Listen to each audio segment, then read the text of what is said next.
Victor Green was the businessman who started the Negro Motorists Green Book, which was an African-American travel guide that started in 1936, and it was published until 1966, and it took African-Americans throughout the country safely. This is a time period when everything was segregated, north and south, and Green came up with this idea that what a fantastic thing it would be if there was a travel guide that could help African Americans to travel through the country. Victor Green created the Negro Motorist Green Book, which was essentially a travel guide for African Americans taking road trips. It included listings for hotels, restaurants, boarding houses, public accommodations, amusement parks, campgrounds that would be accommodating of the black tourist. And for Green, it was in many respects a stroke of genius, which is to recognize that African Americans have mobility, but when you go to a place where you don't have personal connections, where you're not familiar with the geography and the terrain, and you want to be ensured that you can find a place that's going to be welcoming, you pull out your copy of the Green Guide, you get the address, you look at your map, and off you go. It allows you to travel across country with a greater degree of security and comfort. Geographically, the country was divided into black spaces and white spaces. Right. So black people didn't venture into white spaces. White people generally didn't venture into black spaces. But the automobile changes that, right? Highways intersect all of these spaces, and now people are out on the road moving between spaces, and it changes interactions, it changes etiquette, it changes the way we think about one another and the way we interact with one another, and it really starts to open up the country in ways that it had never been opened up before.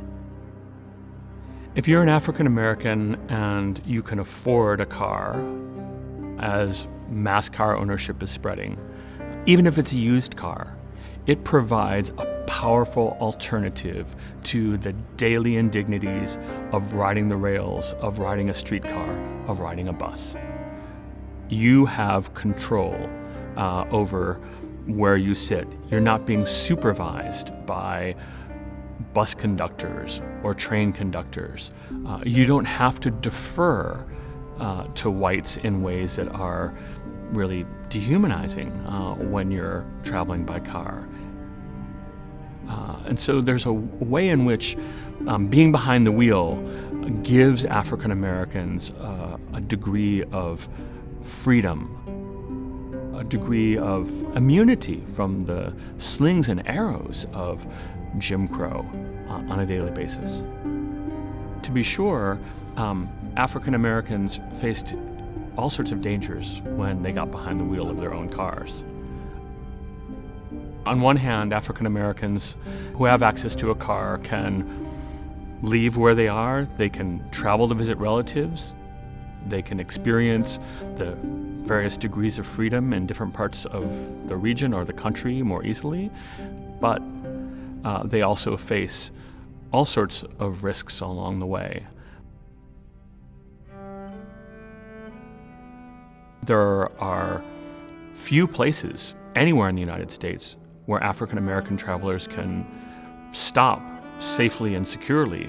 Many black travelers carry portable toilets in the trunk of their cars because they can't be guaranteed that there'll be a restroom available to them at a service station alongside the road. Many long-distance black travelers would travel at night because the police regularly target African American drivers, leading some to decide to drive at night so they're not as easily seen.